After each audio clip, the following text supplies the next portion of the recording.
commencer cette conférence qui nous réunit à l'occasion de la Journée internationale Nelson Mandela, je voudrais, avec votre permission, nous inviter à nous tenir debout pour l'exécution de Kosi Sikelelei Africa, le chant des combattants de la liberté en Afrique du Sud. Kosi Sikelelei Africa, Malopane Sutumolayo, Yeswaye Metana So Yetu, Kosi Sikelelei, Tina Lusapolayo, Kosi Sikelelei Africa, Tina Malopane Sutumolayo, Yeswaye Metana So Yetu, Kosi Sikelelei, Tina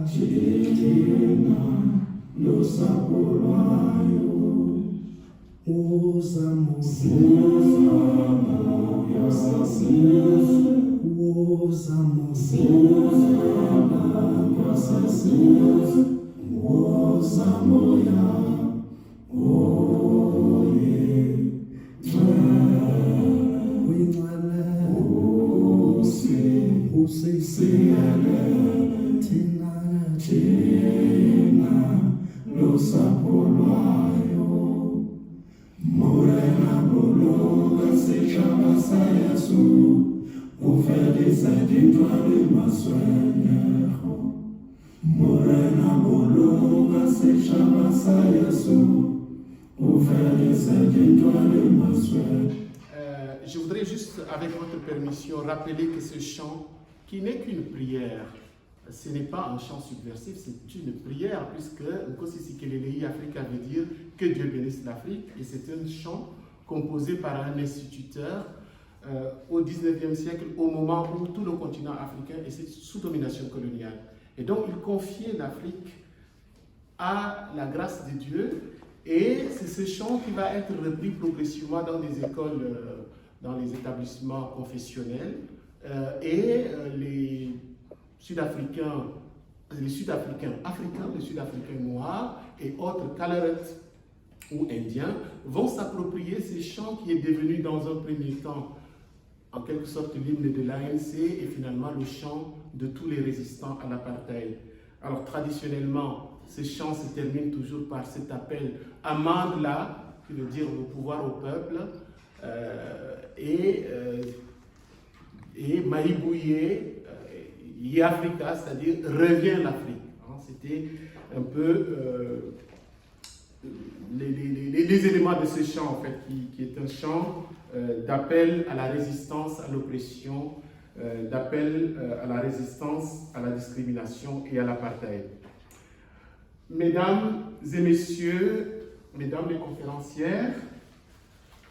mesdames et messieurs distingués invités, c'est bien évidemment dans le cadre de la Journée internationale Nelson Mandela, édition 2022, une journée instituée depuis 2009, depuis le 10 novembre 2009, par l'Organisation des Nations Unies pour l'éducation, la science et la culture UNESCO, que nous sommes réunis aujourd'hui. Et la vocation de cette journée est de valoriser la contribution de Nelson Mandela à la culture de la paix. Et c'est dans ce cadre que notre chef UNESCO a fait le choix d'organiser, comme chaque année d'ailleurs, une conférence publique qui porte sur le thème qui nous réunit aujourd'hui, à savoir Nelson Mandela, l'avocat militant. Il s'agit pour notre chef UNESCO, en tant qu'institution universitaire, d'apporter sa contribution au débat sur l'héritage de l'homme qui aura consacré 67 années de sa vie à combattre l'injustice et à œuvrer pour la paix dans son pays, l'Afrique du Sud, et dans le reste du monde. En effet, l'UNESCO nous invite toutes et tous, en cette journée commémorative qui lui est dédiée à Nelson Mandela donc, à consacrer 67 minutes pour une œuvre au service de la collectivité en mémoire des 67 précieuses années que Nelson Mandela a vouées à la lutte pour la justice sociale, l'égalité, la réconciliation et le respect de la diversité culturelle. Mais au-delà du symbole des 67 minutes, quel sens pouvons-nous donner à cette journée internationale Nelson Mandela que le monde entier commémore chaque année? Il s'agit fondamentalement pour chacun d'entre nous de contribuer concrètement à la paix dans nos sociétés respectives, autrement dit, à faire de chacun de nous un acteur de la transformation positive de nos sociétés respectives selon nos moyens, nos capacités, faire de chacun de nous des Nelson Mandela dans nos sociétés respectives où il y a tant de combats à mener.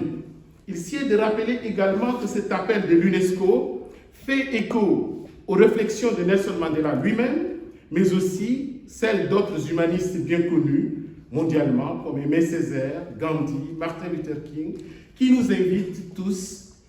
à être le changement que nous voulons voir dans nos sociétés. En réalité, la vocation de chacun d'entre nous est de contribuer autant que possible, activement et efficacement, à l'accomplissement de notre commune humanité qui en est en réalité toujours à sa phase d'apprentissage. Nelson Mandela a lui-même donné l'exemple en rappelant que pour changer le monde, aucune compétence ne doit être négligée. Car, disait-il, chacun de nous en tant que citoyen a un rôle à jouer pour créer un monde meilleur. Les questions qui se posent, entre autres, en cette journée internationale dédiée à Nelson Mandela sont cependant de savoir comment concrètement être des acteurs de la transformation positive de nos sociétés respectives et œuvrer par la même occasion pour un monde qui soit bien meilleur que celui dans lequel nous vivons. En quoi Nelson Mandela, ou plus précisément les idéaux auxquels Nelson Mandela a cru si profondément et les combats pour lesquels il a consacré 67 précieuses années de sa vie, peuvent-ils être des repères ainsi que des sources d'inspiration pour le monde d'aujourd'hui face aux défis actuels et à venir? Pour l'édition 2022 de la Journée internationale Nelson Mandela, notre cher UNESCO a fait le choix d'organiser la conférence qui nous réunit aujourd'hui, notamment pour rappeler que Nelson Mandela était à la base un avocat engagé, un avocat militant pour ainsi dire. En effet, c'est d'abord en tant qu'avocat que Nelson Mandela s'était consacré au combat pour l'égalité, la justice et la dignité pour tous, par-delà les appartenances particulières. Mais compte tenu notamment de l'ampleur de l'oppression, du perfectionnement du système de ségrégation en Afrique du Sud à partir de l'année 1948, il vous souviendra, mesdames et messieurs, qu'il s'agit de l'année d'institutionnalisation de l'apartheid, mais en même temps l'année de la déclaration, d'adoption de la Déclaration universelle des droits de l'homme. Et donc, compte tenu de l'ampleur du phénomène de ségrégation, de la sophistication aussi de la violence à l'égard des populations non blanches, dont le seul tort était d'être différent, pour toutes ces raisons, les salles d'audience étaient devenues finalement très étroites pour le combat de Nelson Mandela et de ses confrères. La mise en œuvre du système d'apartheid en Afrique du Sud à partir de 1948, disais-je tout à l'heure, l'année même où la communauté internationale va adopter la Déclaration universelle des droits de l'homme, cela fut indéniablement un défi majeur à toute l'humanité, tout juste se libérer du nazisme et des forces de la tyrannie. Ce fut aussi un défi pour la communauté des juristes sud-africains, étant donné que c'est l'un des avocats et hommes politiques sud-africains, en la personne de Ian Smith, qui rédigea le préambule de la Charte des Nations Unies, laquelle charte, dans son préambule, consacre entre autres la foi des peuples des Nations Unies dans la dignité et la valeur de la personne humaine, mais aussi le principe d'égalité entre tous les hommes et toutes les femmes, ainsi que l'égale dignité de tous les peuples et de toutes les nations grandes et petites. In concreto, le système d'apartheid a d'abord consisté en une série de lois racistes et ségrégationnistes. Au fond et structurellement, cela a consisté, mutatis mutandis, en une adoption plus ou moins subtile, une adaptation plus ou moins subtile au contexte sud-africain des lois anti-juives des nazis qui étaient appliquées en Europe à une certaine époque. En effet, 4 décennies durant, l'apartheid va perdurer et se consolider. À titre de rappel, les lois piliers du système d'apartheid que Nelson Mandela et ses compagnons avaient combattu toute leur vie, ces lois étaient respectivement, les 3 principales, étaient notamment le Group Areas Act du 27 avril 1950 portant sur l'habitation séparée, répartissant racialement les zones urbaines d'habitation, et cette loi ne sera abolie qu'en 1991, c'est-à-dire après la libération de Nelson Mandela. La deuxième loi emblématique du système d'apartheid, c'était la Population Registration Act du 22 juin 1950,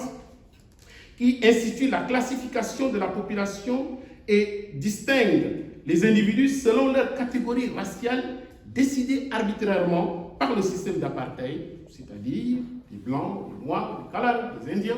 et il n'était pas impossible de trouver dans la même famille des personnes appartenant à des races différentes. Mettez les guillemets requis. Cette loi sera également abolie seulement après la libération de Nelson Mandela le 17 juin 1991. La troisième loi emblématique, c'est la fameuse Reservation of Separate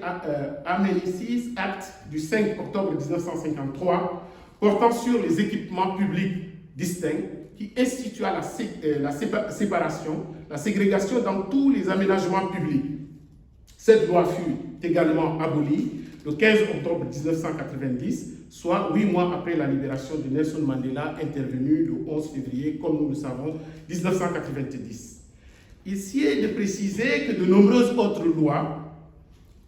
d'application du système d'apartheid ont été également adoptées, allant de l'interdiction des mariages entre des personnes de races différentes, adoptée en 1949, à la formation professionnelle spécifique par catégorie raciale, notamment la loi sur l'éducation des Bantous, des Noirs, 1976, qui va susciter la réaction des élèves noirs et qui vont être réprimés dans le sang, comme nous le savons. Et cela va aussi consister l'obligation faite aux personnes noires de plus de 16 ans d'avoir un laissez-passer stipulant qu'ils avaient une autorisation de présence dans les quartiers blancs au-delà des heures de travail. Cette loi a été adoptée en 1952 et comme vous le savez, les femmes sud-africaines de toutes les communautés raciales, comme on le disait à l'époque, des femmes blanches, noires, indiennes, métisses, se sont mobilisées pour combattre cette loi et c'est ce qui a donné lieu à la fameuse journée du 9 août 1955. De tout ce qui précède, il fallait donc une tribune plus grande et des actions plus fortes, y compris des actions illégales, ce qui fut une décision bien grave et de dernier recours pour un homme de loi comme Nelson Mandela ou ses compagnons. Nelson Mandela et ses confrères, en particulier des avocats comme lui, Oliver Tambo, Walter Sisulu, vont donc s'engager en politique dans les rangs de l'African National Congress, l'ANC, et très rapidement, ils vont lancer la Ligue de la jeunesse de cette organisation politique qui va se révéler comme un véritable fer de lance pour la lutte contre l'apartheid. Ces jeunes avocats, désormais engagés politiquement et activement, avaient une foi sans faille dans le changement par le droit. Ils croyaient profondément changer leur société par le droit et par l'action politique, par la non-violence, en dépit de la brutalité et de la criminalisation systématique de ce régime d'apartheid qui sera d'ailleurs déclaré comme tel, crime contre l'humanité, par une résolution de l'Assemblée générale des Nations unies le 30 novembre 1973. L'une des preuves de la foi de Nelson Mandela et de ses confrères dans le changement par le droit fut notamment le fameux congrès du peuple de 1955 qui s'était conclu par une charte de la liberté, un texte référentiel pour la lutte de libération sud-africaine, comme la Convention fondatrice du Congrès national africain adoptée en 1912. En effet, dès son préambule, la charte de la liberté, à l'élaboration de laquelle Nelson Mandela et ses confrères, des avocats comme Walter Sisulu et bien d'autres, Jos Logo, ont activement participé, déclare que le peuple sud-africain a été dépossédé de son droit de la liberté et de la paix par une forme de gouvernement fondée sur l'injustice et l'inégalité,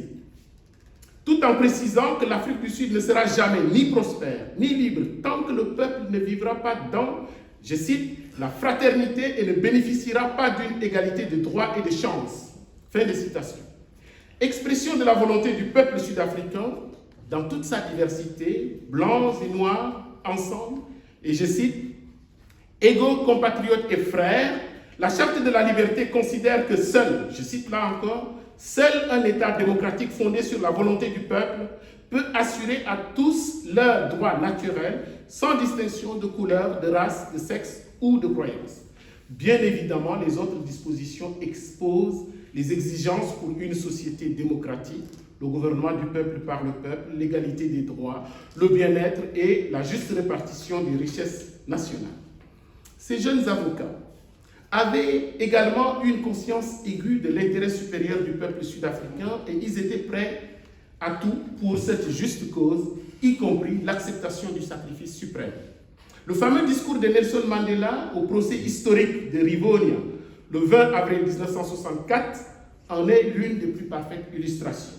Je le cite. « J'ai lutté contre la domination blanche et j'ai lutté contre la domination noire. J'ai chéri l'idéal d'une société libre et démocratique dont tous les membres pourraient vivre ensemble en harmonie et avec les mêmes chances. C'est un idéal pour lequel j'espère vivre et que j'espère réaliser.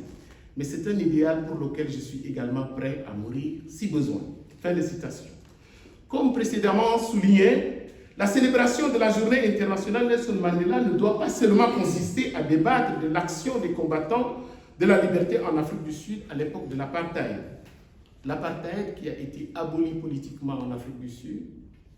d'abord de façon progressive et de façon définitive avec l'élection de Nelson Mandela en 1994, l'adoption d'une nouvelle constitution qui jette les bases d'une société fondée sur l'égalité, la justice, etc.